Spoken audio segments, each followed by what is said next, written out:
शाम ढलने को थी। सूरज धीरे धीरे आसमान के किनारे में छुपता जा रहा था और हल्की सुनहरी रोशनी चारों तरफ फैल रही थी। बाहर सड़क पर रोज की तरह भीड़ थी। गाड़ियों का शोर, हॉर्न की आवाज और लोगों की भागदौड़, सब कुछ अपने रूटीन में चल रहा था। तभी एक काले रंग की कार तेजी से सड़क पर आगे बढ़ रही थी, जिसे करीब 20 साल की पायल चला रही थी। उसने लॉन्ग शर्ट, जीन्स और गले में स्टोल डाला हुआ था। आंखों पर सन ग्लासेस और चेहरे पर पूरा कॉन्फिडेंस था। वो बड़े आराम से स्टीयरिंग संभालते हुए ड्राइव कर रही थी, जैसे उसे किसी बात की कोई चिंता ही नहीं हो।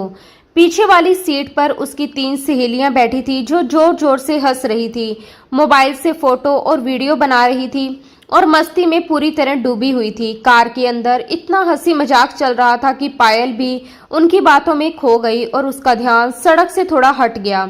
इसी बीच सामने लगे पुलिस नाके पर उसकी नजर देर से पड़ी। तभी बगल में बैठी उसकी सहेली नेहा ने घबराकर कहा, अरे पायल, सामने पुलिस। लेकिन तब तक देर हो चुकी थी और एक हवलदार ने हाथ उठाकर गाड़ी रोकने का इशारा किया। पायल ने अनमने ढंग से ब्रेक लगाया, गाड़ी रोकी, शीशा नीचे किया और हल्के गुस्से में बोली, क्या प्रॉब्लम है आपको? मेरी गाड़ी क्यों रोकी? हवलदार ने सख्त आवाज में कहा, मैडम, आपका चालान होगा, आपने सिग्नल तोड़ा है। ये सुनते ही पायल ने तुरंत बात पलटते हुए कहा, कब कहा? मैंने कोई सिग्नल नहीं तोड़ा सर, आपको जरूर कोई गलतफहमी हुई है। मेरी स्पीड भी बिल्कुल नॉर्मल थी। वो पूरे आत्मविश्वास के साथ झूठ बोल रही थी, लेकिन हवलदार भी अपने काम में पक्का था। उसने भौहें चढ़ाते हुए कहा, मैडम, मुझे कोई गलतफहमी नहीं है। पिछले नाके से कॉल आई है, आपकी गाड़ी का नंबर नोट किया गया है। ये सुनकर पायल अंदर ही अंदर चिढ़ गई। उसे पता था कि गलती उसी की थी और अब उसे किसी तरह यहाँ से निकलना होगा। वो जल्दी जल्दी दिमाग दौड़ाने लगी कि क्या किया जाए। तभी उसकी नज़र थोड़ी दूर खड़े एक पुलिस अफसर पर पड़ी।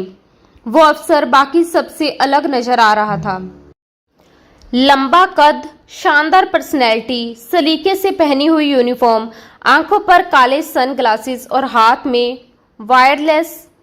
वह किसी से बात कर रहा था और उसके अंदाज में एक अलग ही रौब था। पायल की नज़र जैसे ही उसकी शर्ट पर लगे बैज पर पड़ी, उसने उसका नाम पढ़ा, डीएसपी वेदांत शेखावत। ये पढ़ते ही उसके दिमाग में एक आइडिया आया और उसकी आंखों में चमक आ गई। उसने एक नज़र अपनी सहेलियों पर डाली, जो पहले से ही थोड़ी परेशान थी, और फिर हवलदार की तरफ मुड़कर गुस्से में बोली, तुम्हें शर्म नहीं आती?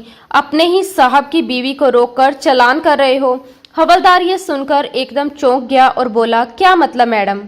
पायल ने थोड़ा झुककर धीमी आवाज में कहा, वो जो सामने खड़े हैं ना, डीएसपी वेदांत शेखावत, वही मेरे पति हैं। ये सुनते ही हवलदार के होश उड़ गए।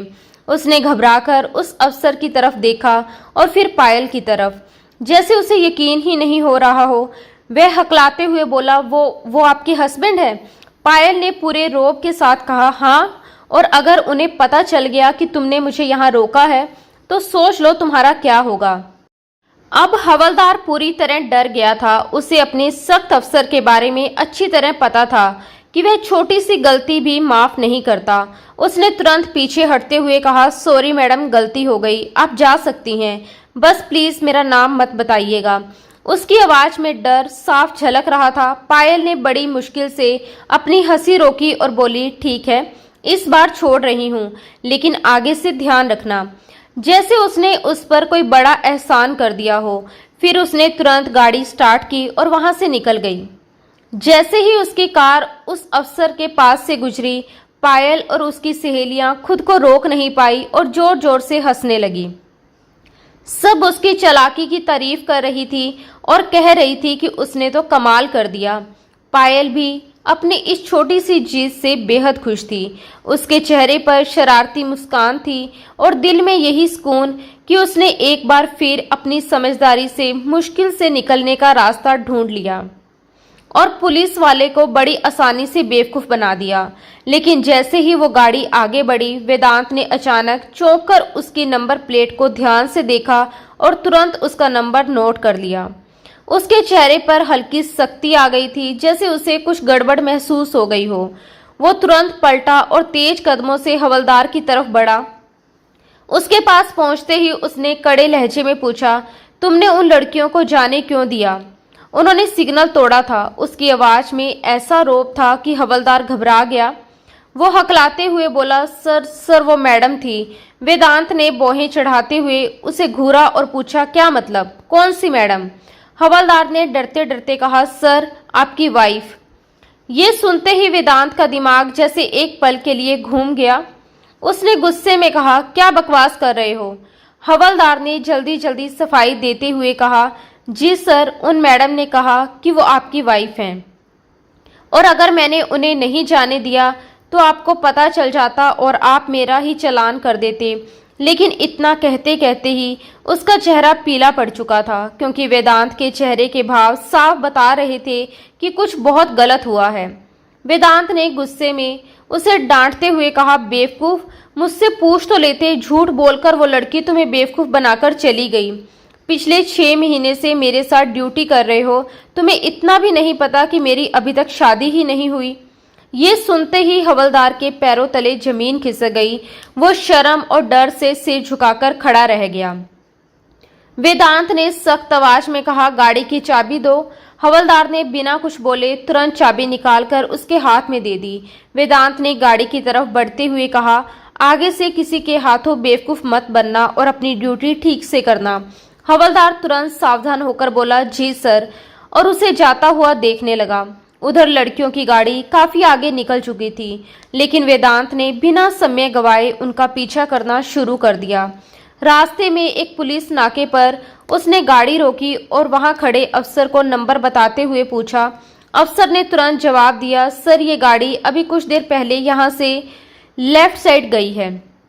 इतना सुनते ही वेदांत ने बिना देर किए गाड़ी को लेफ्ट मोड़ दिया और तेजी से आगे बढ़ गया। काफी दूर तक पीछा करने के बाद अचानक उसकी नजर एक घर के बाहर खड़ी उसी गाड़ी पर पड़ी। उसने गाड़ी थोड़ी दूरी पर रोकी और ध्यान से देखने लगा। तभी उसने देखा कि कार से 3 लड़कियां उतरी और हंसते हुए अंदर चली गई। लेकिन जैसे ही वो उतरी, गाड़ी तुरंत फिर से आगे बढ़ गई। वेदांत ने तुरंत अपनी गाड़ी स्टार्ट की और उसका पीछा करना जारी रखा। करीब 20 मिनट तक लगातार पीछा करने के बाद वो गाड़ी आखिर एक बड़े से घर के अंदर दाखिल हो गई। जैसे ही गाड़ी अंदर गई, गेट तुरंत बंद हो गया। ये देखकर वेदांत थोड़ा हैरान हुआ। उसने अपनी गाड़ी गेट के पास रोकी और वहां खड़े गार्ड की तरफ देखा। जैसे ही गार्ड की नजर वेदांत पर पड़ी, वह तुरंत सीधा होकर सलाम करने लगा और बोला, सर विष्णुदत्त साहब घर पर नहीं है। उसने यही समझा कि वेदांत उनसे मिलने आया है। वेदांत ने शांत आवाज में कहा, नहीं, मैं विष्णुदत्त अंकल से मिलने नहीं आया। जो गाड़ी अभी अंदर गई है वो, उसने जानबूझकर अपनी बात अधूरी छोड़ दी। गार्ड तुरंत समझ गया और बोला, सर वो पायल मैडम है, विष्णुदत्त साहब की इकलौती बेटी। ये सुनकर वेदांत के चेहरे पर हल्की मुस्कान आ गई, जैसे उसे अपनी तलाश का जवाब मिल गया हो। उसने गार्ड से कहा, ठीक है, जाओ उन्हें बुलाकर लाओ, लेकिन ध्यान रखना उन्हें मेरे बारे में कुछ मत बताना। गार्ड ने तुरंत सिर झुकाकर जी सर कहा और अंदर की तरफ पायल को बुलाने चला गया, जबकि वेदांत वहीं खड़ा होकर अगले पल का इंतजार करने लगा। थोड़ी ही देर बाद जैसे ही दरवाजा खुला और पायल सामने आई, सामने खड़े वेदांत शेखावत को देखकर उसकी आंखें हैरानी से फैल गईं और उसके मुंह से अनायास ही निकला, आप? वो कुछ पल के लिए बिल्कुल जड़ हो गई, जैसे उसे समझ ही ना आ रहा हो कि क्या बोले। वेदांत को उसकी यही हालत देखने की उम्मीद थी, इसलिए वो बिल्कुल शांत और नॉर्मल खड़ा रहा। फिर वह धीरे धीरे 2 कदम आगे बढ़ा, उसके करीब आया और हल्की मुस्कान दबाते हुए बोला, क्या हुआ माय डियर वाइफ? मुझे देखकर इतनी हैरान क्यों हो गई हो? जैसे कोई भूत देख लिया हो। ड्यूटी के बाद घर ही आना था ना मुझे। चलो अब अंदर चलकर खाना लगाओ, बहुत भूख लगी है। वैसे आज खाने में क्या बनाया है? उसके शब्दों में हल्का मजाक था, लेकिन चेहरे पर पूरी गंभीरता थी, जिससे पायल और ज्यादा घबरा गई। वो हकलाते हुए बोली, क्या मतलब? कौन सी वाइफ? वेदांत ने बोहें उठाकर कहा, आप ही तो हो। आपने हवलदार को यही बताया था ना कि आप मेरी वाइफ हैं। इतना सुनते ही पायल का चेहरा पूरी तरह उतर गया। वह घबराकर बोली, नहीं सर, मैंने ऐसा कुछ नहीं कहा। वो तो वह अपनी बात से मुकरने ही वाली थी कि वेदांत ने बीच में ही उसकी बात काट दी और सख्त आवाज में बोला, मिस पायल, एक तो आपने कानून तोड़ा है और ऊपर से अब झूठ भी बोल रही हैं। ये सुनकर पायल और ज्यादा घबरा गई। उसने हैरानी से पूछा, आप मेरा नाम भी जानते हैं? वेदांत ने बहुत ही शांत अंदाज में जवाब दिया, जी हाँ, मैं आपका पूरा बायोडाटा जानता हूँ। आपके पापा का नाम विष्णु दत्त है, जो एक बड़े बिजनेसमैन हैं। चौबे रोड पर उनकी सीमेंट की फैक्ट्री है। आपकी माँ अब इस दुनिया में नहीं है। आप उनकी इकलौती बेटी हैं और कॉलेज में पढ़ती हैं। ये सब सुनकर पायल की आंखें और भी चौड़ी हो गई। उसे अब सच में डर लगने लगा था। उसने घबराते हुए पूछा, तो अब आप क्या करेंगे? उसके गले में घबराहट साफ नजर आ रही थी। वेदांत ने जानबूझकर सख्ती दिखाते हुए कहा, करना क्या है? अब आपको सजा मिलेगी। एक तो आपने ट्रैफिक रूल तोड़ा और ऊपर से खुद को डीएसपी की पत्नी बताकर पुलिस वाले को धोखा दिया। ये सुनते ही पायल लगभग हाथ जोड़ने की स्थिति में आ गई। वह जल्दी जल्दी बोलने लगी, देखिए सर, प्लीज मुझे माफ कर दीजिए। मुझे बस घर जल्दी पहुंचना था, इसलिए ऐसा हो गया। मैं अभी चालान के पैसे दे देती हूँ। आप चाहे तो खुद रख लीजिए या चालान में जमा कर दीजिए, जैसे आपकी मर्जी। बल्कि हम आपस में ही बात खत्म कर लेते हैं। आप जितने पैसे कहेंगे मैं देने को तैयार हूँ, बस पापा को कुछ मत बताइएगा। कुछ देर पहले तक जो पायल अपनी चालाकी पर हंस रही थी, अब वही पूरी तरह घबराई हुई थी और उसके चेहरे का रंग उड़ा हुआ था। उसकी हालत देखकर वेदांत को अंदर ही अंदर हंसी आ रही थी, लेकिन वह ऊपर से सख्त बना हुआ था। उसने भौहें चढ़ाते हुए कहा, क्या मतलब मैडम, आप मुझे रिश्वत देने की कोशिश कर रही हैं? पायल ने बेफिक्री दिखाने की कोशिश करते हुए कहा, अरे सर, इसमें क्या फर्क पड़ता है? पुलिस तो वैसे भी रिश्वत लेने के लिए बदनाम है। आप ले लेंगे तो क्या हो जाएगा? और आप टेंशन मत लीजिए, मैं किसी को नहीं बताऊंगी कि डीएसपी वेदांत शेखावत ने मुझसे पैसे लिए। ये सुनकर वेदांत ने उसे तीखी नजरों से देखा। वो कुछ कहने ही वाला था कि तभी वहां एक गाड़ी आकर रुकी। पायल ने जैसे ही देखा उसके होश उड़ गए। वह उसके पापा विष्णु दत्त की गाड़ी थी। उसके चेहरे पर डर और बढ़ गया। वह तुरंत धीरे धीरे वेदांत से विनती करने लगी, सर प्लीज पापा को मत बताइएगा। आप कुछ भी बहाना बना दीजिए कि आप किसी और का एड्रेस पूछने आए थे। मैं आपको बाद में जितने पैसे कहेंगे दे दूंगी। वह तेजी से धीरे धीरे बोलती जा रही थी, जबकि वेदांत उसकी बातों को पूरी तरह अनसुना करते हुए शांत खड़ा था, जैसे अब आगे होने वाले सीन का इंतजार कर रहा हो। अरे वेदांत बेटा, तुम यहाँ बाहर क्यों खड़े हो? अंदर चलो ना। विष्णु दत्त जी हैरानी से कहते हुए पास आए और मुस्कुराते हुए उसे गले लगा लिया, जबकि पायल वहीं खड़ी दोनों को गले मिलते देख पूरी तरह हैरान और परेशान हो गई। उसे समझ ही नहीं आ रहा था कि ये सब क्या हो रहा है। विष्णु दत्त जी ने फिर हल्के से पायल को डांटते हुए कहा, पायल, तुमने इन्हें बाहर क्यों रोक रखा है? अंदर बुलाओ बेटा। लेकिन वेदांत ने तुरंत सिर हिलाकर मना कर दिया और शांत लहजे में बोला, सॉरी अंकल, अभी अंदर आने का बिल्कुल टाइम नहीं है, मैं ऑन ड्यूटी हूँ। ये सुनकर विष्णु दत्त जी ने चिंता से पूछा, ऑन ड्यूटी पर? यहाँ किस काम से आए हो बेटा? सब ठीक तो है ना? ये सवाल सुनते ही पायल, जो अब तक हैरानी में खोई हुई थी, झटके से संभली और तुरंत वेदांत की तरफ विनती भरी नजरों से देखने लगी, जैसे उसे चुप रहने का इशारा कर रही हो। लेकिन वेदांत ने उसे पूरी तरह नजरअंदाज करते हुए विष्णु दत्त जी से कहा, दरअसल अंकल, एक लड़की सिग्नल तोड़कर भाग रही थी। मैं उसका पीछा करते हुए यहाँ तक आया और अभी पता चला कि वो आपकी बेटी है। ये सुनते ही विष्णु दत्त जी का चेहरा सख्त हो गया। उन्होंने पायल की तरफ गुस्से से देखा और कहा, पायल, ये मैं क्या सुन रहा हूँ? पायल तुरंत घबरा गई, लेकिन फिर खुद को संभालते हुए बोली, पापा, वो नेहा को अचानक फोन आया था कि उसकी दादी की तबीयत खराब है, इसलिए मुझे जल्दी करनी पड़ी। उसने बात बनाते हुए वेदांत की तरफ गुस्से से देखा, लेकिन इससे पहले कि विष्णु दत्त जी कुछ कहते, वेदांत बीच में ही बोल पड़ा, अंकल, इन्होंने तो मुझे कुछ और ही बताया था, बल्कि ये मुझे रिश्वत देने की ऑफर भी कर रही थी। ये सुनते ही पायल का चेहरा और उतर गया। वह झुंझलाकर बोली, तो क्या हुआ? पर्सनल रीजन था, आपको कैसे बताती? और रिश्वत की बात में कौन सी बड़ी बात है, लेना तो आप लोगों का काम ही होता है। उसकी ये बदतमीजी सुनकर विष्णु दत्त जी गुस्से में बोले, पायल बिहेव योरसेल्फ। ये सुनकर पायल तुरंत चुप हो गई, लेकिन उसके चेहरे पर गुस्सा साफ नजर आ रहा था। अब उसे समझ आ चुका था कि वेदांत उसके पापा को जानता है, जिससे उसकी परेशानी और बढ़ गई थी। उसे सबसे ज्यादा डर इस बात का था कि कहीं वेदांत ये भी ना बता दे कि उसने खुद को उसकी वाइफ बताया था। वो मन ही मन भगवान से प्रार्थना करने लगी कि हे भगवान, बस ये बात पापा को मत पता चलने देना। और जैसे उसकी दुआ सुन ली गई हो, वेदांत ने उस बात का जिक्र नहीं किया। वो अचानक सामान्य हो गया और मुस्कुराते हुए विष्णु दत्त जी से बोला, कोई बात नहीं अंकल, इस बार जाने दीजिए, लेकिन अगर मेरी जगह कोई और अफसर होता तो बात बिगड़ सकती थी। आप इन्हें समझा दीजिए कि आगे से ध्यान से ड्राइव करें। ये कहकर उसने विष्णु दत्त जी से सामान्य तरीके से बात खत्म की और गाड़ी की तरफ बढ़ गया। जाते जाते उसने एक नज़र पायल की तरफ डाली, जिसका चेहरा गुस्से से लाल हो रहा था। वह अंदर ही अंदर खोल रही थी, जैसे उसका बस चले तो वहीं उसका मुंह नोच ले। जैसे ही वेदांत वहां से गया, पायल धीरे से बड़बड़ाई, बड़ा आया ईमानदार पुलिस ऑफिसर।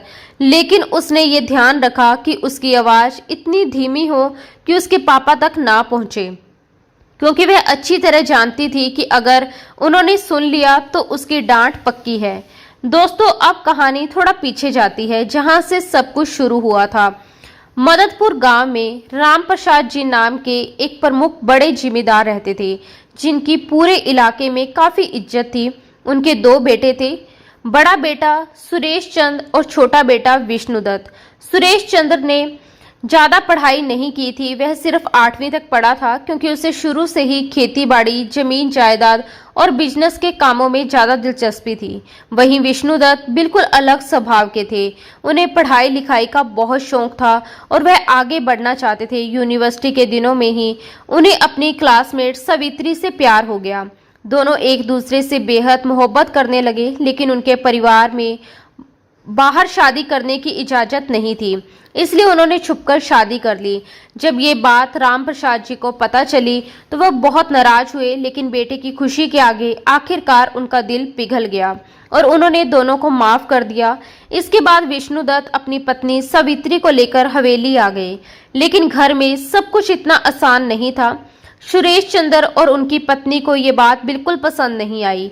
उन्हें डर था कि अगर विष्णु दत्त और उसकी पत्नी वहीं रहे तो जमीन जायदाद में उनका भी हिस्सा होगा। यही सोच धीरे धीरे उनके मन में लालच बनकर बढ़ती गई। वक्त बीतता गया और फिर एक दिन राम प्रसाद जी का देहांत हो गया। उनके जाने के बाद हालात और बिगड़ गए। सुरेश चंद्र ने मौका देखकर विष्णु दत्त और सवित्री से झगड़ा किया और उन्हें हवेली से निकाल दिया। विष्णु दत्त के लिए ये बहुत बड़ा झटका था।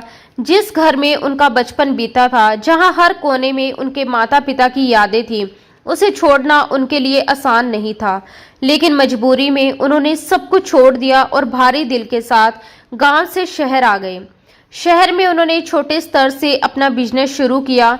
शुरुआत आसान नहीं थी, लेकिन उनके दोस्त ओम प्रकाश शेखावत ने हर कदम पर उनका साथ दिया और उन्हें संभाला। धीरे धीरे विष्णु दत्त ने अपने दम पर काम खड़ा कर लिया। इसी दौरान उनकी जिंदगी में एक खुशखबरी आई। सवित्री मां बनने वाली थी, लेकिन किस्मत को शायद कुछ और ही मंजूर था। बेटी को जन्म देते समय सवित्री की तबीयत अचानक बिगड़ गई और डॉक्टर भी उन्हें बचा नहीं पाए। उसी पल विष्णु दत्त ने अपनी जिंदगी का सबसे बड़ा सहारा खो दिया। सवित्री की मौत ने उन्हें अंदर से तोड़कर रख दिया, क्योंकि वह उससे बहुत प्यार करते थे। लेकिन अपनी नवजात बेटी को देखकर उन्होंने खुद को संभाला। उन्होंने दूसरी शादी नहीं की और अपनी पूरी जिंदगी अपनी बेटी पायल की परवरिश में लगा दी। घर संभालने और बच्ची की देखभाल के लिए उन्होंने जमुना जी नाम की एक औरत को अपने घर पर रख लिया, जिनके पति का देहांत हो चुका था और उनका इस दुनिया में कोई नहीं था। जमुना जी ने पायल को माँ का प्यार दिया और घर को संभाल लिया। समय धीरे धीरे बीतता गया और पायल बड़ी होती गई। अब वह 20 साल की हो चुकी थी। सुंदर, आत्मविश्वासी और थोड़ी जिद्दी भी। इकलौती बेटी होने की वजह से उसे बहुत लाड़ प्यार मिला था, जिससे उसमें थोड़ी जिद और अपनी मर्जी करने की आदत आ गई थी। हालांकि वह अपने पापा से थोड़ा डरती भी थी, क्योंकि विष्णुदत्त जहां उसकी हर ख्वाहिश पूरी करते थे, वहीं गलत बातों पर उसे डांटने से भी पीछे नहीं हटते थे। एक दिन जब पायल यूनिवर्सिटी जाने के लिए तैयार हो रही थी, तब विष्णुदत्त ने उन्हें आवाज देकर कहा कि पायल, आज यूनिवर्सिटी से जल्दी आ जाना। शाम 4 बजे हमें ओम प्रकाश शेखावत की बर्थडे पार्टी में जाना है।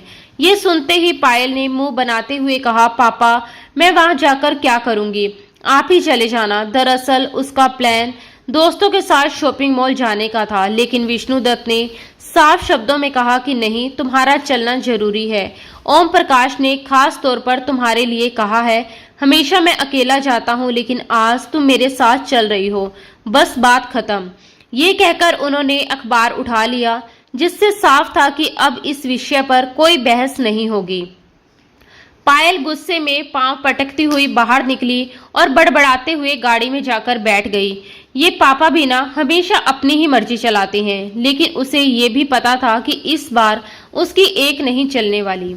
यूनिवर्सिटी में दिन कब बीत गया पायल को पता ही नहीं चला।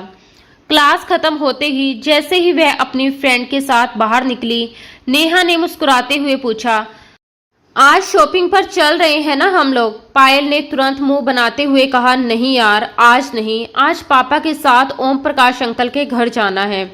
ये सुनकर नेहा ने नाराज होकर कहा, यार तुम अंकल को मना नहीं कर सकती थी। पायल ने एक गहरी सांस लेकर कहा, तुम लोग जानती हो ना, पापा अगर किसी काम के लिए बोल दें तो फिर वो करना ही पड़ता है। इतना कहकर उसने सबको बाय कहा और घर की तरफ निकल गई।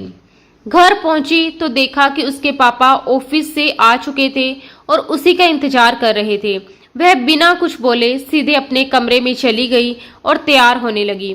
वैसे तो वह पहले भी कई बार ओम प्रकाश अंकल के घर जा चुकी थी, लेकिन किसी फंक्शन में पहली बार जा रही थी, इसलिए उसने आज कुछ खास पहनने का फैसला किया।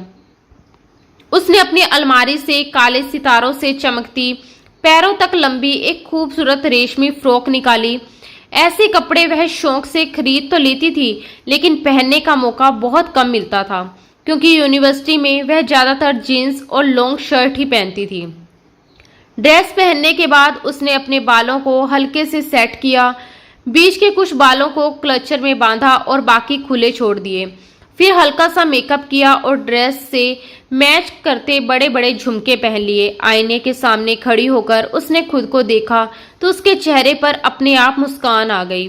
उसकी बड़ी बड़ी गहरी आंखें, छोटी सी नाक, निखरा हुआ रंग और लंबे घने बाल उसकी खूबसूरती को और बढ़ा रहे थे।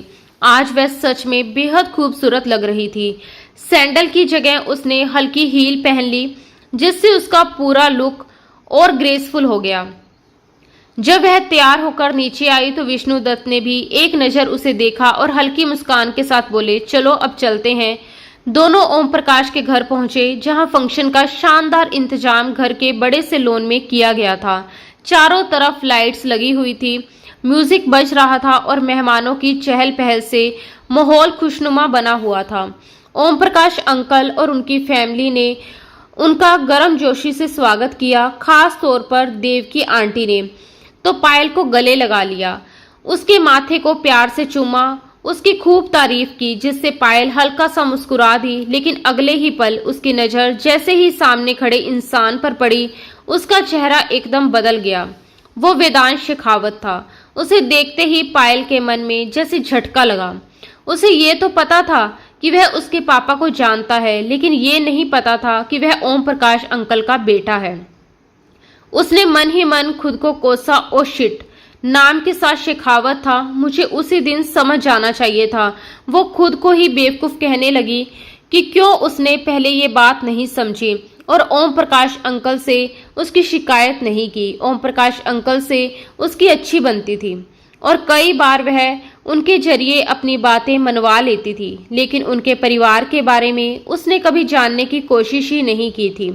उधर वेदांत ब्लैक जीन्स, सफेद शर्ट और ब्लैक लेदर जैकेट में बेहद स्मार्ट और हैंडसम लग रहा था।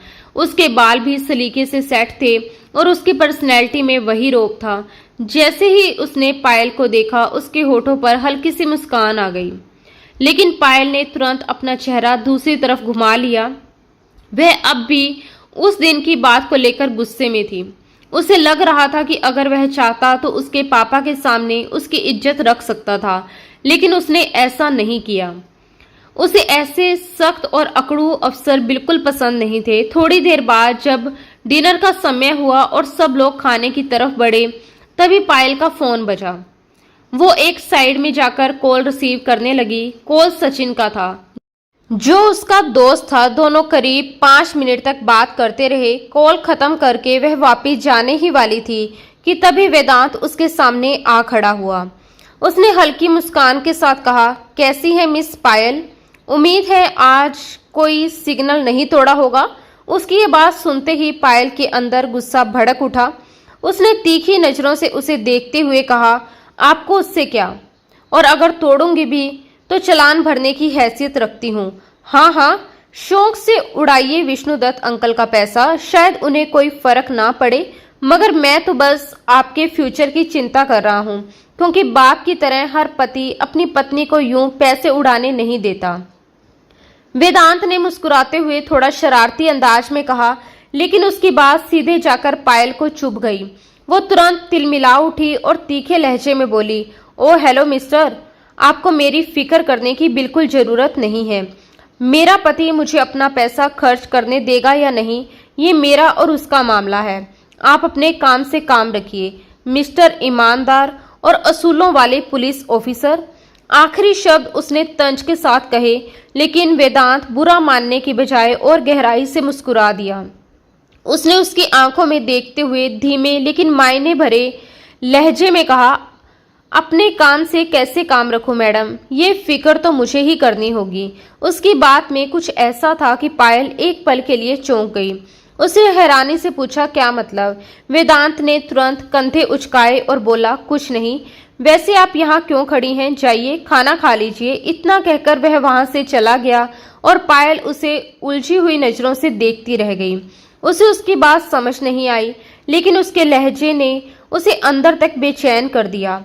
उसने सिर झटकते हुए खुद को संभाला और खाने की टेबल की तरफ बढ़ गई, लेकिन उसके मन में वेदांत की बात बार बार घूमती रही। उसकी उस बात का असली मतलब उसे कुछ दिनों बाद समझ आया, जब अचानक उसके पापा ने उससे वेदांत के प्रपोजल के बारे में बात की। ये सुनकर वह एक पल के लिए चौंक गई, लेकिन फिर बिना देर किए साफ शब्दों में बोली, सॉरी पापा, मुझे वो पसंद नहीं है, और वैसे भी मुझे पुलिस वाले बिल्कुल पसंद नहीं है। उसके शब्द साफ और सख्त थे। विष्णुदत्त कुछ देर चुप रहे, फिर बहुत शांत और समझाने वाले लहजे में बोले, पायल, मुझे वेदांत बहुत पसंद है, पर्सनली भी और प्रोफेशनली भी। वह एक बहुत अच्छा और ईमानदार पुलिस ऑफिसर है। उसकी अपने विभाग में बहुत अच्छी इमेज है और उसका फ्यूचर बहुत ब्राइट है। बहुत आगे जाएगा वो। मुझे पूरा यकीन है कि तुम उसके साथ खुश रहोगे। लेकिन पायल ने तुरंत उनकी बात काट दी और नाराजगी से बोली, आपको पसंद होगा पापा, मुझे नहीं। मैं उसके साथ कभी खुश नहीं रह सकती। उसकी आवाज में जिद साफ झलक रही थी। विष्णुदत्त जी ने गहरी सांस ली और फिर बोले, देखो पायल, मैं तुम्हें 2 दिन का समय दे रहा हूं। तुम आराम से सोच लो, फिर मुझे जवाब देना। लेकिन याद रखना, वेदांत जैसा लड़का तुम्हें दोबारा शायद ना मिले।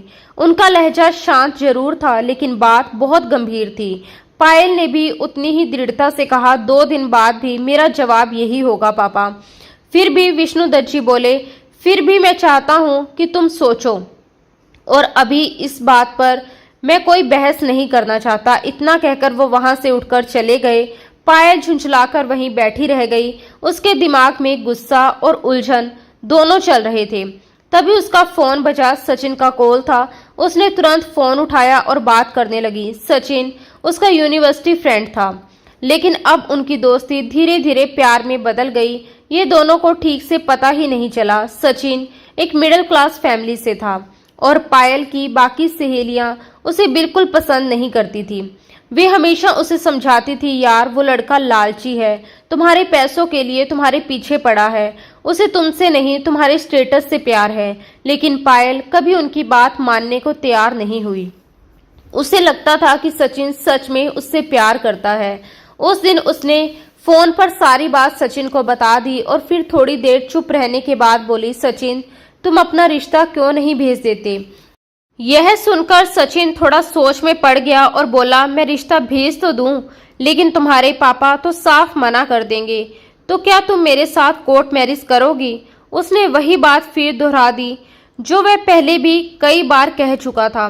लेकिन पायल हर बार की तरह इस बार भी सीधे हामी भरने को तैयार नहीं थी। उसने थोड़ा सोचकर कहा, तुम पहले रिश्ता तो भेजो, फिर देखते हैं पापा क्या कहते हैं। अगर उन्होंने मना किया तो फिर आगे का फैसला करेंगे। उसकी बात सुनकर सचिन तुरंत मान गया। फिर पायल ने उसे समझाते हुए कहा, 2 दिन बाद मैं पापा को उस डीएसपी वाले प्रपोजल के लिए मना कर दूंगी, उसके बाद तुम अपना रिश्ता भेजना। उसकी आवाज में अब एक तरह की योजना साफ झलक रही थी। उसे पूरा यकीन था कि वह अपनी जिंदगी अपने हिसाब से ही जिएगी, चाहे इसके लिए उसे कितना भी बड़ा फैसला क्यों न लेना पड़े। अगले दिन जब पायल यूनिवर्सिटी पहुंची और उसने अपनी फ्रेंड को डीएसपी वेदांत शेखावत के प्रपोजल के बारे में बताया, तो सबकी आंखें सच में फटी की फटी रह गई।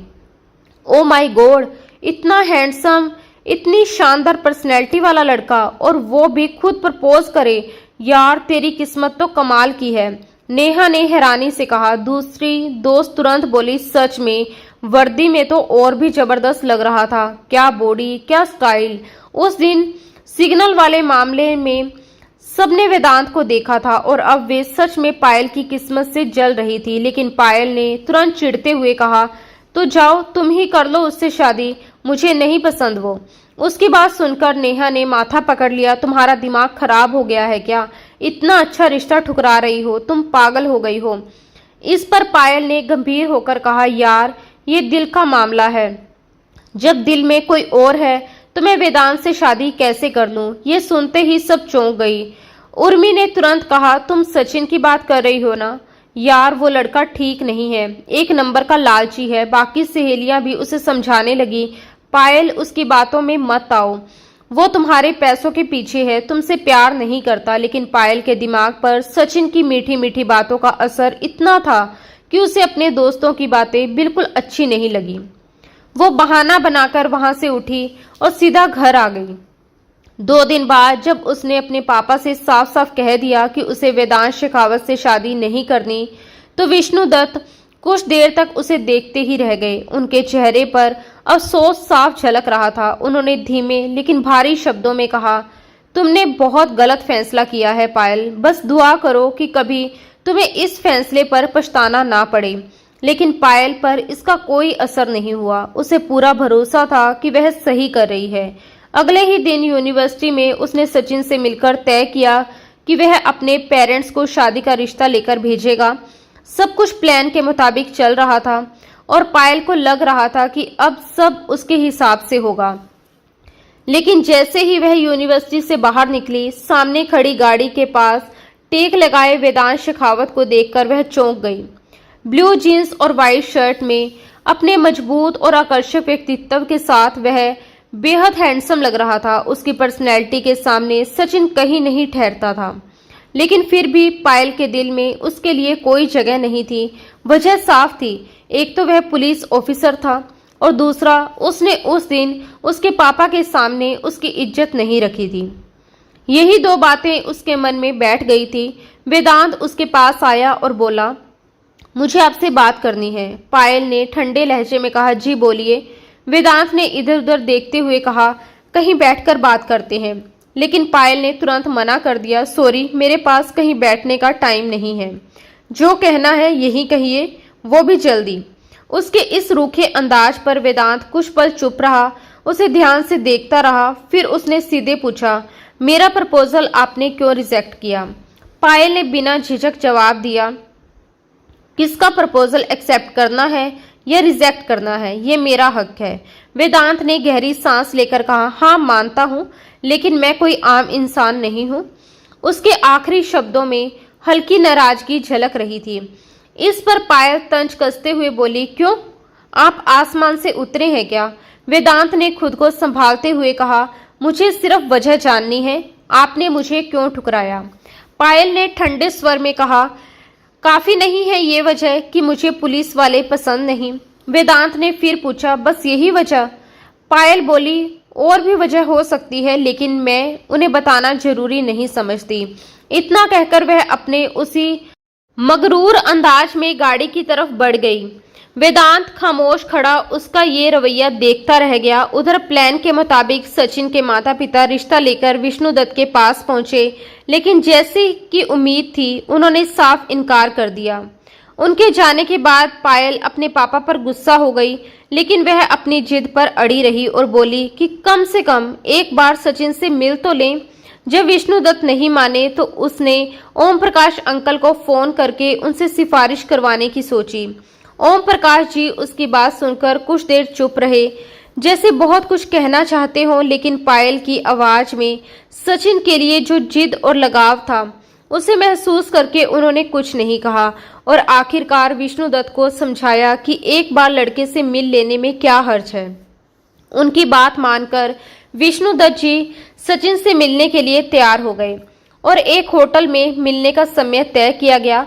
लेकिन जब विष्णुदत्त ने सचिन से आमने सामने बात की तो उन्हें वह बिल्कुल पसंद नहीं आया। उसकी बातें, उसका व्यवहार, सब कुछ उन्हें बनावटी और लालची लगा। उन्होंने घर आकर साफ शब्दों में कह दिया कि मैं उस लड़के से तुम्हारी शादी कभी नहीं होने दूंगा। ये सुनकर पायल अंदर से टूट गई, लेकिन उसने पापा से कुछ नहीं कहा। अब उसके पास एक ही रास्ता बचा था, या तो वह पापा की बात माने या फिर सचिन के साथ कोई बड़ा फैसला ले। और यही से उसकी जिंदगी एक ऐसे मोड़ पर आकर खड़ी हो गई थी जहां आगे का हर कदम उसकी पूरी जिंदगी बदल सकता था। विष्णुदत्त को ये लगने लगा था कि शायद उनकी बातों का असर पायल पर हो गया है और अब वह समझदारी से फैसला लेगी, लेकिन उन्हें बिल्कुल अंदाजा नहीं था कि उनकी बेटी के मन में किस तरह का तूफान चल रहा है। अपने कमरे में आकर पायल काफी देर तक अकेले बैठी रही और बार बार सचिन के बारे में सोचती रही। आखिरकार उसने एक बड़ा फैसला लिया, वह सचिन के साथ कोर्ट मैरिज करेगी। उसे लग रहा था कि यही उसके प्यार को पाने का एकमात्र रास्ता है। उधर अगले ही दिन अचानक गांव से उसके चाचा सुरेश चंद्र अपनी पत्नी उर्मिला के साथ शहर आ पहुंचे। विष्णुदत्त के लिए ये पल बेहद भावुक था, क्योंकि 20 साल बाद वह अपने बड़े भाई से मिल रहे थे। पुराने गिले शिकवे जैसे उस एक मुलाकात में कहीं खो गए थे। सुरेश चंद्र अब पूरे गांव के जिम्मेदार और मुखिया बन चुके थे। रोबदार व्यक्तित्व, बड़ी बड़ी मूछें, सख्त आवाज और पूरे गांव पर उनका दबदबा था। हर फैसला वही लेते थे और लोग उनकी बात मानते थे, लेकिन इस रोब और ताकत के पीछे एक खालीपन भी था। उनकी अपनी कोई औलाद नहीं थी। उनकी पत्नी उर्मिला ने अपनी बहन के बेटे रोहन को अपने पास रख लिया था, जो अब लगभग वहीं का होकर रह गया था। समय के साथ सुरेश चंद्र के मन में एक और डर घर कर गया था, उनकी इतनी बड़ी जायदाद का वारिस कौन होगा। उन्हें ये बात खटकने लगी थी कि विष्णुदत्त की एक बेटी है और आगे चलकर वह अपने हिस्से का दावा जरूर करेगी। इसी सोच ने उनके मन में एक चालाक योजना को जन्म दिया।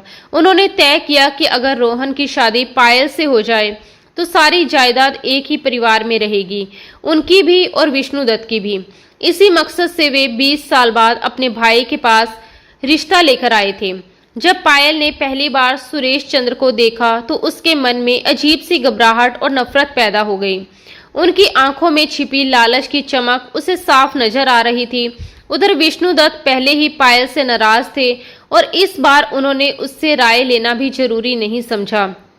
उन्होंने बिना पायल से पूछे ही रोहन के साथ उसका रिश्ता पक्का कर दिया। जब पायल को ये बात पता चली तो जैसे घर में तूफान आ गया। उसने जोर जोर से विरोध किया, पापा से बहस की, रोई चिल्लाई, लेकिन इस बार विष्णुदत्त का गुस्सा भी हद पार कर गया। उन्होंने पहली बार उस पर हाथ उठा दिया। ये पल पायल के लिए सबसे बड़ा झटका था। वह कुछ देर तक अपने पापा को अविश्वास से देखती रही, फिर सिर हिलाते हुए अपने कमरे में भाग गई। उस एक थप्पड़ ने जैसे उसके अंदर सब कुछ तोड़ दिया था। उसी पल उसने तय कर लिया कि अब वह अपनी जिंदगी का फैसला खुद करेगी। शाम होते ही वह चुपचाप घर से निकल गई। उसने सचिन को फोन करके एक जगह बुलाया और दोनों वहां से गाड़ी में बैठकर कोर्ट की तरफ निकल पड़े। रास्ता सुनसान था, रात का अंधेरा गहराने लगा था, लेकिन पायल के मन में सिर्फ एक ही बात थी, आज वह अपनी जिंदगी का फैसला कर लेगी। लेकिन किस्मत को कुछ और ही मंजूर था। अचानक उनकी गाड़ी बीच रास्ते में खराब हो गई। चारों तरफ सन्नाटा था और उसी वक्त गश्त कर रही पुलिस की गाड़ी वहां आकर रुकी। पुलिस वाले ने दोनों को रोक लिया और सख्ती से पूछा, कौन हो तुम, यहाँ क्या कर रहे हो? सचिन तो डर के मारे घबरा गया, लेकिन पायल ने खुद को संभालते हुए कहा, सर हमें जाने दीजिए, हमें बहुत जरूरी काम है। पुलिस वाले ने शक भरी नजरों से पूछा, क्या जरूरी काम है? फिर तंज कसते हुए बोला, लड़का लड़की का जरूरी काम हम अच्छे से जानते हैं, चलो थाने। लाख समझाने के बावजूद पुलिस वाले उन्हें थाने ले आए। इसी बीच वेदांत शेखावत वहां से निकलने ही वाला था कि उसकी नजर अचानक पायल पर पड़ी। उसे एक लड़के के साथ थाने में देखकर वह पहले तो चौंका, लेकिन जब पूरा मामला समझ आया तो उसके अंदर गुस्से की आग भड़क उठी। उसने भारी आवाज में कहा, तो ये है मेरे प्रपोजल को ठुकराने की असली वजह। उसके शब्दों में दर्द और तिरस्कार दोनों झलक रहे थे। ये सुनकर पायल की नजरें झुक गई। उस पल वेदांत के पास पूरा मौका था। वह चाहता तो विष्णुदत्त को फोन करके सब कुछ बता सकता था, पायल की सच्चाई सामने ला सकता था और अपने अपमान का बदला भी ले सकता था, लेकिन उसने ऐसा कुछ नहीं किया। उसने चुपचाप पायल को गाड़ी में बिठाया और उसे उसके घर के बाहर छोड़ आया। जब पायल गाड़ी से उतरने लगी तो वेदांत ने बेहद गंभीर लहजे में कहा, भगवान ने तुम्हें बचा लिया है पायल, वरना आज जो कदम तुम उठाने जा रही थी उसके बाद तुम्हारी जिंदगी बर्बाद हो जाती। उस लड़के का क्रिमिनल रिकॉर्ड है, तुम पहली लड़की नहीं हो जो उसके झांसे में आई हो। ये सुनकर पायल का चेहरा एकदम सफेद पड़ गया। वह कुछ बोल भी नहीं पाई। वेदांत बिना उसकी तरफ देखे वहां से चला गया। पायल जिस खामोशी से घर से निकली थी उसी खामोशी के साथ वापस लौट आई।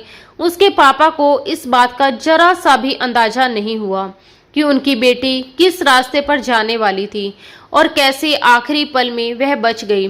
उस रात पायल की जिंदगी का सबसे बड़ा सच उसके सामने आया था, जब व्हाट्सएप पर वेदांत की तरफ से भेजे गए मैसेज में सचिन के सारे अपराधों का काला सच खुलकर सामने आ गया। हर सबूत, हर जानकारी ने जैसे उसकी आंखों से पर्दा हटा दिया। जिस इंसान पर उसने आंख बंद करके भरोसा किया था वही सबसे बड़ा धोखेबाज निकला। ये सब देखकर वह कुछ पल के लिए बिल्कुल पत्थर सी हो गई, ना रो पाई ना कुछ बोल पाई। उसके सारे सपने एक ही पल में टूटकर बिखर गए थे। अब उसके पास कोई रास्ता नहीं बचा था सिवाय इसके कि वह चुपचाप रोहन के रिश्ते के लिए हाँ कर दे। पहली बार उसे अपने फैसले पर गहरा पछतावा हुआ। उसे समझ आ गया था कि उसने वेदांत को ठुकराकर कितनी बड़ी गलती कर दी थी। फिर भी उसने हार नहीं मानी। वह रोती हुई अपने पापा के पास गई और बोली, पापा प्लीज मेरी शादी रोहन से मत करिए, मुझे वो इंसान बिल्कुल पसंद नहीं है, उसकी आंखों में मुझे नफरत दिखाई देती है। आप चाहे तो मेरी शादी वेदांत से कर दीजिए, मुझे कोई ऐतराज नहीं, लेकिन रोहन नहीं। उसकी आवाज में दर्द और डर साफ झलक रहा था, लेकिन विष्णुदत्त का फैसला अब बदलने वाला नहीं था। उन्होंने सख्त लहजे में कहा, वो मौका तुम खो चुकी हो पायल, मैंने तुम्हें पहले ही समझाया था। अब मैं अपने भाई के लाए रिश्ते को ठुकराकर किसी और को नहीं चुन सकता। अगर मैंने ऐसा किया तो मैं अपने भाई से हमेशा के लिए दूर हो जाऊंगा और वेदांत का रिश्ता भी अब कहीं और तय होने वाला है। पायल फिर भी अपनी जिद पर अड़ी रही तो आखिरकार विष्णुदत्त जी को उसे धमकी देनी पड़ी, अगर तुम इस शादी के लिए तैयार नहीं हुई तो मैं अपनी जान दे दूंगा। ये सुनकर पायल पूरी तरह टूट गई। मजबूरी में उसने सिर झुका लिया और शादी के लिए हाँ कर दी। घर में तैयारियां शुरू हो गई, लेकिन उसके दिल में डर और बेचैनी बढ़ती जा रही थी। शादी से कुछ दिन पहले विष्णुदत्त जी किसी काम से गांव चले गए। उन्होंने पायल को भी साथ चलने को कहा, लेकिन उसने मना कर दिया। उनके जाने के अगले दिन से ही उसका मन बहुत घबराने लगा। वो यूनिवर्सिटी भी नहीं गई। बेचैनी इतनी बढ़ गई कि उसने अपने पापा को फोन किया, लेकिन फोन रोहन ने उठाया। उसकी आवाज सुनते ही पायल का दिल बैठ गया। रोहन ने बताया कल रात उन्हें हार्ट अटैक आया और उनकी मौत हो गई। ये सुनते ही पायल के पैरों तले जमीन खिसक गई। उसके हाथ से फोन छूट गया और वह बेहोश होकर गिर पड़ी। विष्णु दत्त का अंतिम संस्कार गांव में ही किया गया। रोहन उसे आधी बेहोशी की हालत में वहां ले गया। उस माहौल में हर तरफ शोक था, लेकिन पायल के अंदर तो जैसे सब कुछ खत्म हो चुका था। ओम प्रकाश शेखावत और वेदांत भी वहां मौजूद थे, लेकिन वह किसी से नजर मिलाने की हालत में नहीं थी। विष्णु दत्त जी की मृत्यु के बाद पायल गांव ही रुक गई। अभी उसके पापा को गुजरे 1 हफ्ता भी नहीं हुआ कि उर्मिला ने एक और फैसला सुना दिया। पायल और रोहन की शादी जल्द होगी। ये सुनकर पायल के अंदर फिर से डर जाग उठा। वह इस हालत में शादी के लिए बिल्कुल तैयार नहीं थी। उसने समय मांगने की कोशिश की, लेकिन किसी ने उसकी बात नहीं सुनी। एक रात वह हिम्मत जुटाकर सुरेश चंद से बात करने उनके कमरे के बाहर पहुंची। वह दरवाजा खोलने ही वाली थी कि अंदर से आती बातों ने उसे वहीं रोक दिया। वह चुपचाप खड़ी होकर बातें सुनने लगी और जो उसने सुना उसने उसकी रूह तक हिला दी। रोहन पहले से शादीशुदा था, उसके 2 बच्चे थे और पायल से शादी सिर्फ एक चाल थी, उसकी जायदाद पर कब्जा करने के लिए। शादी के बाद उसे तलाक देने का प्लान था। इतना ही नहीं, ये भी पता चला कि विष्णु दत्त ने ये साजिश खुद सुन ली थी और उसी सदमे में उन्हें हार्ट अटैक आया था। ये सच्चाई जानकर पायल के पैरों तले जमीन खिसक गई, लेकिन उसने खुद को संभाल लिया। उसने ये बात बिल्कुल जाहिर नहीं होने दी कि वह सब कुछ जान चुकी है। अगली सुबह उसने उर्मिला से कहा कि उसे शादी से पहले शहर जाकर अपने लोकर से जेवर और पैसे लाने हैं। उर्मिला पहले तैयार नहीं हुई, लेकिन जैसे ही पैसों की बात आई उसने तुरंत इजाजत दे दी और साथ में रोहन को भेज दिया ताकि वह उस पर नजर रख सके। पूरे रास्ते रोहन की गंदी और बेहुदा हरकतों ने पायल को अंदर तक डरा दिया था।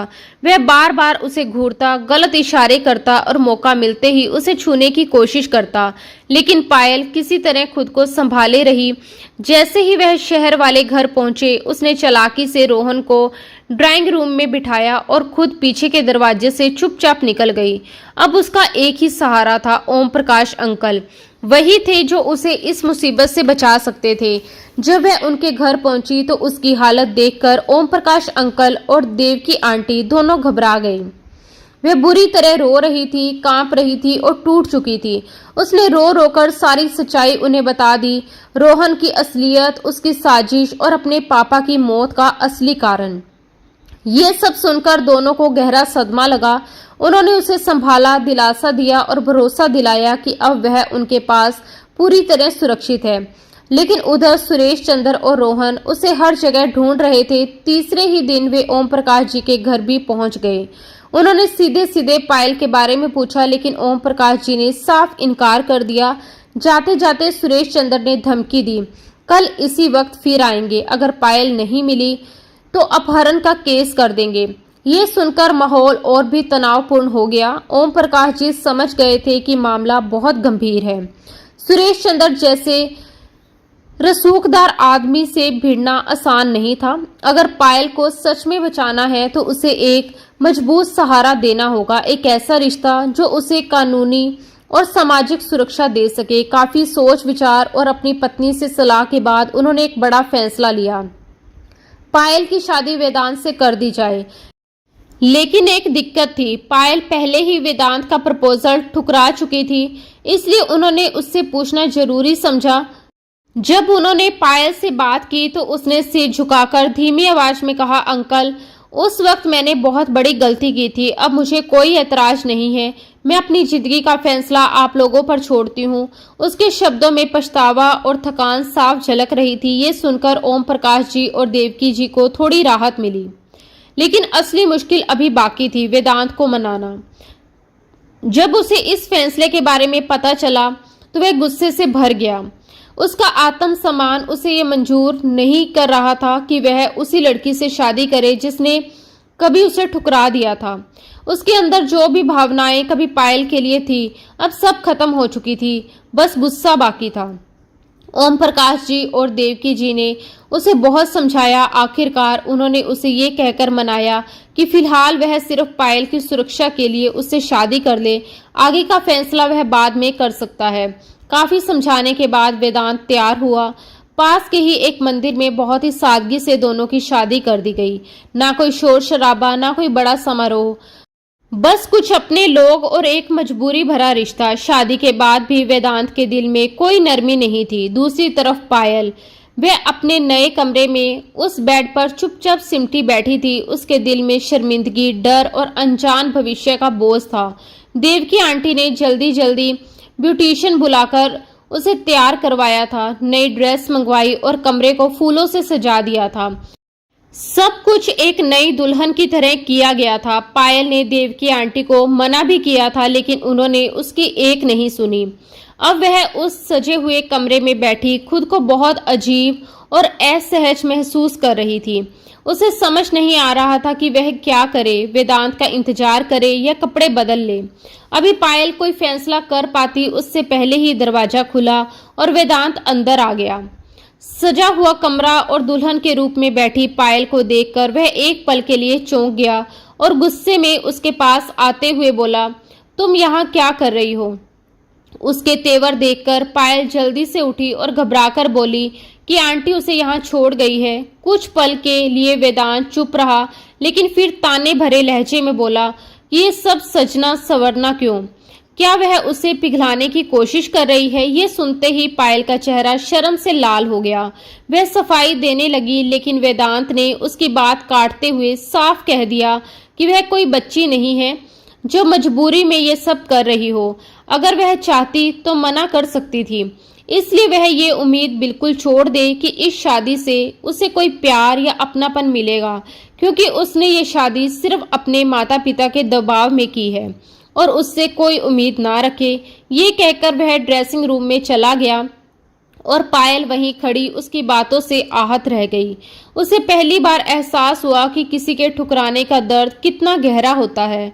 जब वेदांत कपड़े बदलकर बाहर आया तो वह अब भी चुप खड़ी थी, लेकिन उसने उसे नजरअंदाज किया और बेड पर बिछी फूलों वाली चादर को झटके से खींचकर फेंक दिया। फूल पूरे कमरे में बिखर गए और पायल को लगा जैसे उसने उसकी भी भावनाओं को ठुकरा दिया हो। फिर वह एक तरफ लेट गया और नाइट बल्ब जला दिया। पायल धीरे से उठी, अपने भारी कपड़े संभाले और आंसू रोकते हुए ड्रेसिंग रूम में चली गई, जहां उसने ज्वेलरी और दुल्हन का जोड़ा उतारकर एक साधारण सूट पहन लिया।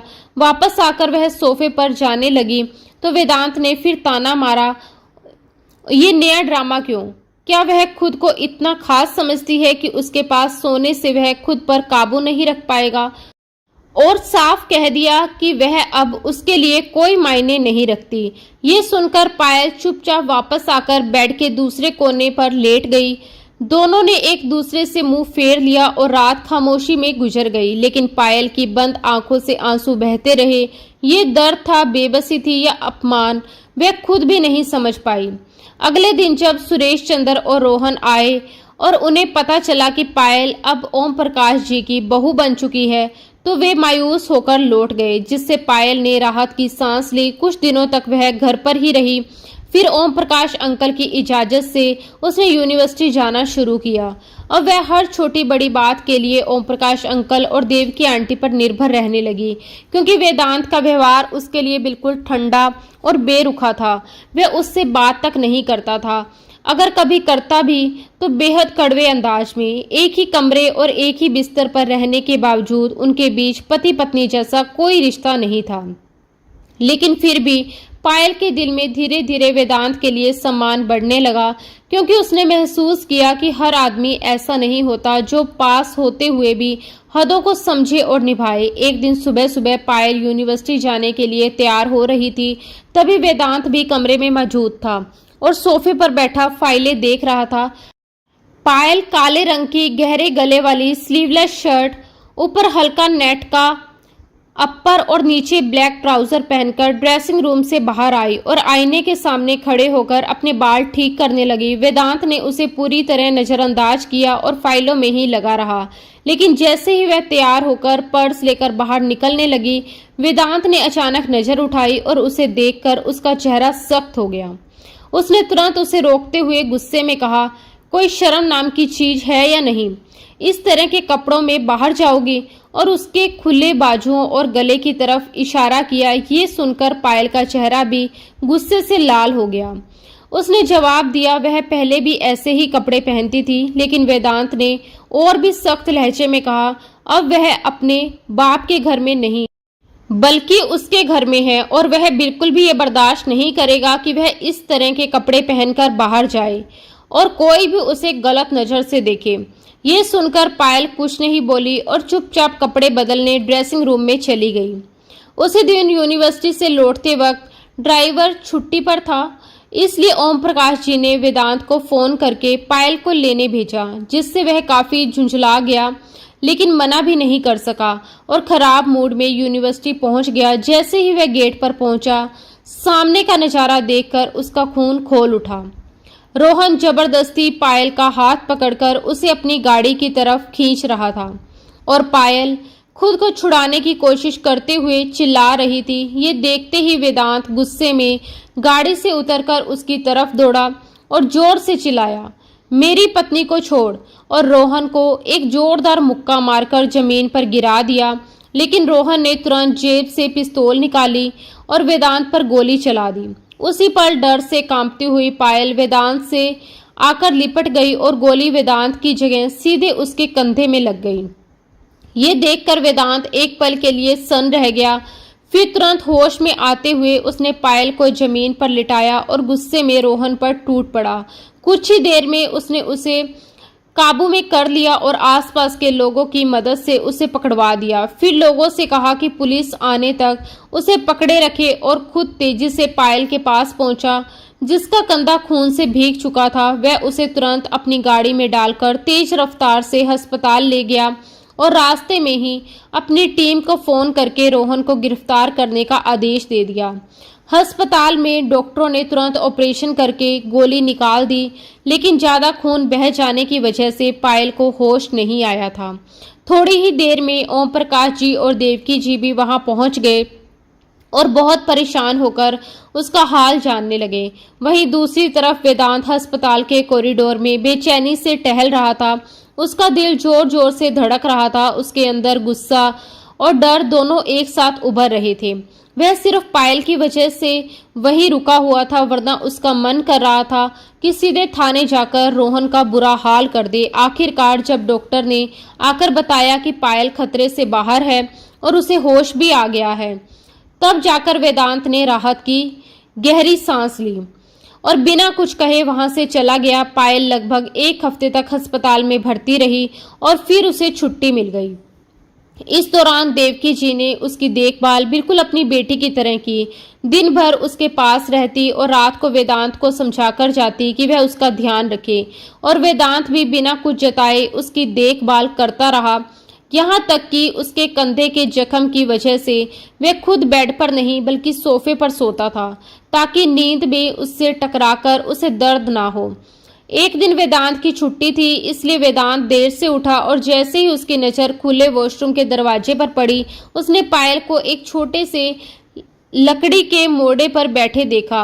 वह एक हाथ से बड़ी मुश्किल से अपने बालों में शैम्पू करने की कोशिश कर रही थी, क्योंकि उसका जख्मी बाजू अभी भी काम करने के लायक नहीं था। वेदांत कुछ पल उसे चुपचाप देखता रहा, फिर बिना कुछ कहे दूसरा मोड़ा खींचकर उसके पास बैठ गया।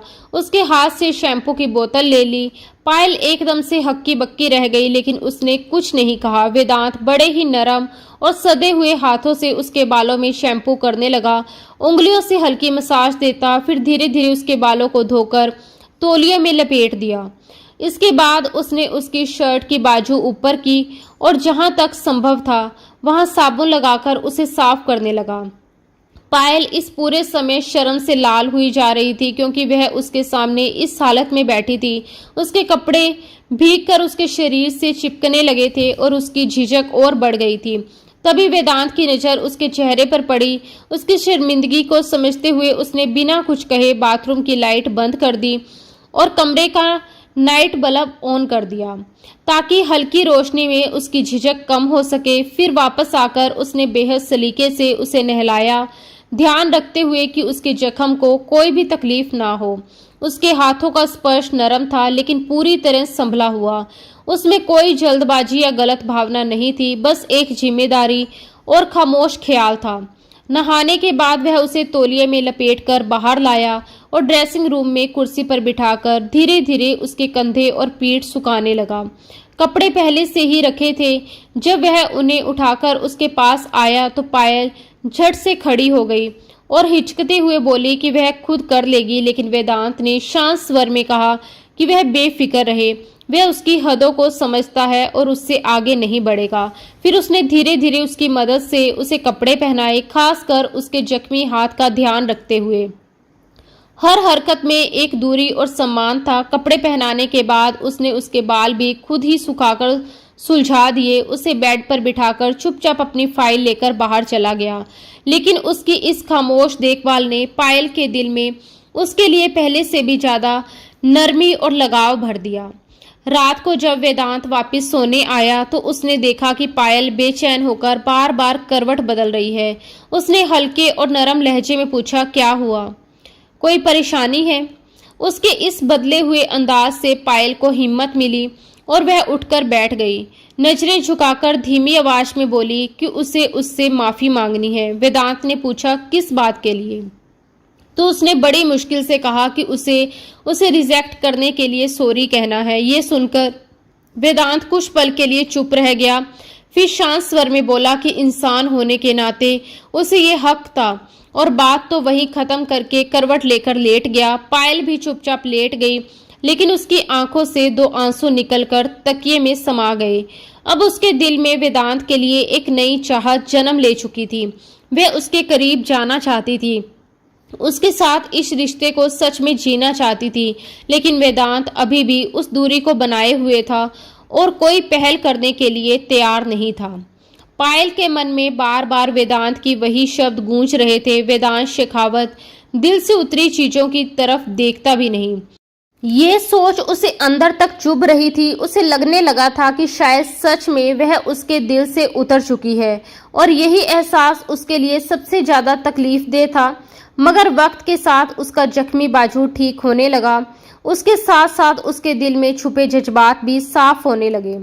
अब वह अपने कामों के साथ साथ वेदांत के काम भी करने लगी थी।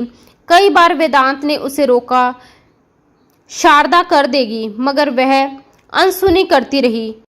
आखिर एक दिन उसने खुद कह दिया कि वेदांत प्लीज मना मत किया करें, आपका काम करना मुझे अच्छा लगता है। ये सुनकर वेदांत ठहर गया। वह उसकी आंखों में झांक चुका था, वहां छुपी मोहब्बत को पहचान चुका था। फिर भी उसने जानबूझकर पूछा, क्यों अच्छा लगता है? पायल झिझक गई, नजरें झुका ली। पता नहीं, मगर वेदांत ने जिद की, वजह बतानी होगी, वरना मैं तुम्हें अपने काम नहीं करने दूंगा। उसकी जिद के आगे वह हार गई और अचानक ही बोल पड़ी, आप अच्छे लगते हैं मुझे। ये कहते ही वह खुद भी चुप हो गई। वेदांत ने हल्की मुस्कान छुपाते हुए पूछा, सिर्फ अच्छा लगता हूँ, मोहब्बत नहीं है? इस बार पायल ने बिना सोचे कहा, मोहब्बत है, बहुत है। उसके इन शब्दों ने जैसे सब कुछ बदल दिया। वेदांत के होठों पर सुकून भरी मुस्कान आई और वह उसके करीब आकर फुसफुसाया, लव यू टू। ये 3 शब्द पायल के लिए जैसे नई जिंदगी लेकर आए। उसके चेहरे पर सुकून उतर आया। फिर उसने धीमे से कहा, एक विनती है, प्लीज मुझे कभी सचिन का ताना मत दीजिएगा। वो सिर्फ एक गलती था, एक अट्रैक्शन। अब मुझे पछतावा है। वेदांत ने नरमी से जवाब दिया, मैं तुम्हें कभी ताना नहीं दूंगा। फिर हल्का ठहर कर बोला, सुनो, अब इजाजत है क्या? बहुत दिनों से खुद को रोके रखा था, मगर अब दूर रहना मुश्किल है। पायल ने कुछ नहीं कहा, बस शर्म से लाल होकर अपना सिर उसके सीने पर टिका दिया।